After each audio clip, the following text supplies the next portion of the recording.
Hi, welcome to Creating a Great Thesis Statement. I'm Instructor Williams, and I'm not going to hold you very long. If you're like me, you have a lot to do and a little bit of time to do it, so let's get started. So what is a thesis statement? My students ask me this all the time, whether they're in the developmental course or whether they're actually in English composition. This seems to be a concept that most students struggle to understand. So, I usually tell my students to look it up, but I looked it up for you so you don't have to do that, and here's what the online dictionaries defined. A thesis statement is a proposition stated or put forward for consideration, especially one to be discussed and proved or to be maintained against objections. What does all that mean? Basically, a thesis statement is a sentence where we present a topic, we present our opinion about the topic, and we present our position about the topic, and we do it in a creative way that is concise and communicates what our value or what our feeling is about the topic. Once we've written the thesis statement, it's understood that we are going to discuss it. We will have to prove it. Others may support it, and some may object to it. If our thesis statement is a strong thesis statement, it should be able to stand up against objections. So let's take a look at some of the characteristics of what I like to call a profound thesis statement. Let me clarify my position and my opinion. I think that the thesis statement needs to invoke some type of response from the reader. If the reader walks away from your thesis statement wanting to say something, having felt something, or having thought something, and wanting to express what they think, feel, or want to say, then I feel like your thesis statement is a profound thesis statement. It has invoked a reader response, and that's what we're trying to do. So let's take a look. Your thesis statement needs to be thought-provoking. It needs to clearly communicate your position. It needs to be a thesis statement that can be argued for or argued against. It needs to be concise, and we need to be able to research the information that's in it. Concise does not mean short. It just means that every word has to count, and you want to avoid being wordy. Also, we need to be able to find some outside sources that are going to either verify your claim and help us to support your claim, or, worst case scenario, help us to object to the ideas that you present. And finally, it needs to be strong, not weak, powerful, not timid, and meaningful, not lacking meaning. If it is strong, powerful, and meaningful, then it will stand up against opposition, as opposed to if it is weak, timid, and lacking in meaning. Okay, so what is the purpose of a thesis statement exactly? My students ask me this all the time. They say, Miss Williams, why am I writing a thesis statement? I'm about to write a paper. Why do I need to write a thesis statement? Thesis statement has two purposes for two different people. For the writer, it is the roadmap of your paper. It will guide the writer through the writing of the paper. It makes our work so much easier. It takes a lot of work in the beginning, but if we put in that work to create a clear, concise, effective, profound thesis statement, that thesis statement will innately lead us to what's next. It will lead us to the ideas that we need to include to support it. Okay? For the reader, it's a little different. For the reader, what the thesis statement does is it sets up what we are about to present, so the reader is prepared when they come to the table and read your work.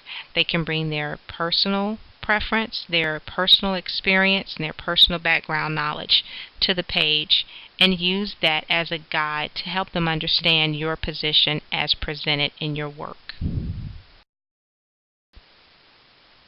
So, where does the thesis statement go? I'm glad you asked. Some of my students, especially those of you who are watching this, may have even asked me at some point in time in one of our classes, well, is the thesis statement my introduction? Not quite. The thesis statement, as strong as it may be, as profound as it may be, it does need to be introduced. All right? Think about when we go to the doctor's office. We don't walk in and say, hey, fix it, do we? We introduce ourselves. the doctor introduces himself or herself. We have a conversation, we get comfortable, we pretty much have an idea of how the visit is going to go, and then we state our purpose or our thesis for being there.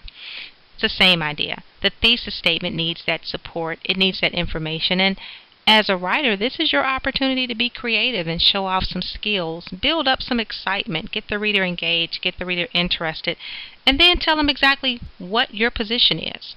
So is a thesis statement your intro? It's not your intro, but it does belong in your intro. And when you are in a developmental course, your instructor may ask you to put your thesis statement, to highlight it and put it directly under your title, maybe skip 2 or 3 lines and put it under your title.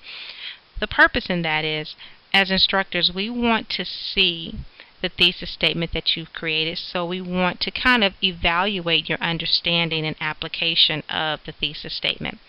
That still means that you do have to put it in the body of your introduction. But as an instructor, we need to kind of have it highlighted and brought to our attention so that we can see exactly how much you've understood and how much of your understanding you're applying. As you get into the English composition courses, you won't use that technique anymore, because as instructors, we naturally presume that you understand the concept of a thesis statement. You can create a great thesis statement, and at that point, it belongs in your introduction itself. Okay, so here are some suggestions for creating an effective thesis statement. Okay. Well, as each writer is different, each writer is going to approach the creation of a thesis statement in a different manner. There are some people who will do a question format, meaning I'm going to come up with a question in my mind, and the answer to that question is going to serve as my thesis statement, and that's great.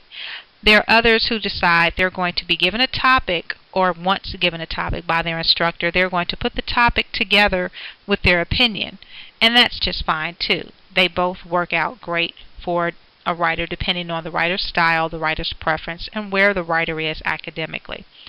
Okay, there are a few methods, and you may even come up with your own, and the 2 that I just discussed, you may even want to combine those 2. That works out great too.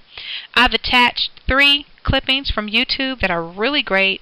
I go to YouTube on a regular basis to find out what other instructors are doing, and I found some really wonderful things on YouTube and would like for you to take a look at those things whenever you get time. So just click on a link and go to YouTube, and you can view those videos for yourself. Okay, let's look at some examples of a thesis statement. After reading each statement, I want you to take a moment to determine whether or not the statement presented is in fact a thesis statement based on the information that I've given you in the prior slides. Okay. When deciding a college, should one consider tuition costs? You tell me, is that a thesis statement? No, this is not a good thesis statement. The first thing that we need to remember, and we learned this from the slide, what a thesis is and what a thesis isn't. This statement is in fact a question, and what we learned from that slide is that it's not the reader's job to answer a question for us. It's our job as the writer to answer a question for the reader. Statement number 2. When determining which college to attend, it is important to consider the cost of tuition. Is that a thesis statement? We have a topic, we have an opinion, we have a position. Yes, it is a thesis statement. Okay? And one of the most important things is it's researchable. If I put this forward to you as a student for a paper, you can research college tuition. You can research decision factors for a prospective student. You can research those things and determine for yourself whether or not, once you've found the research on this topic, you support this thesis or you're opposed to it. Okay, it's pretty much that simple. We are not used to being restricted when it comes to words. We have essays to write that are 400, 500, 600, 700 words, and we think that the number of words count, and that's not necessarily true. It's not the number of words that count. It's the words themselves that count. So when we're creating a thesis statement, each word counts. Okay? These are some outside resources for you. I love the Purdue Lab, the OWL Lab. It's great, has a wealth of information, and there are two others that we would really like for you to see. Once again, these are the YouTube videos. These are the ones that I would say that I prefer them the most because they lay out a very clear method for struggling students to understand a thesis statement. The most important thing is you have to practice. Practice makes perfect. Practice makes perfect. You just have to sit down and write and share your writing with others and ask them, is it a good thesis statement?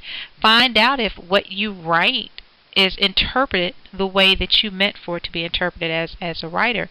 And I do this often with my class. We sit down and we just write thesis statements. I give a topic and they write a thesis statement, and then they share it with their classmates. And the first question they ask is, what am I trying to say? And if the person reading it says exactly what the writer meant, then the writer has done a great job. If the person reading it says, I think you're trying to say this, or I don't know, then together they work out what words could have been used and would have been more effective. So as you write, as you continue to develop, as you continue to create, I sincerely wish you all the best. Writing for me is something that I've loved since I was probably in elementary school, and I've learned to embrace it as an adult, and I hope and pray that you will learn to embrace it as well. So until next time, happy writing.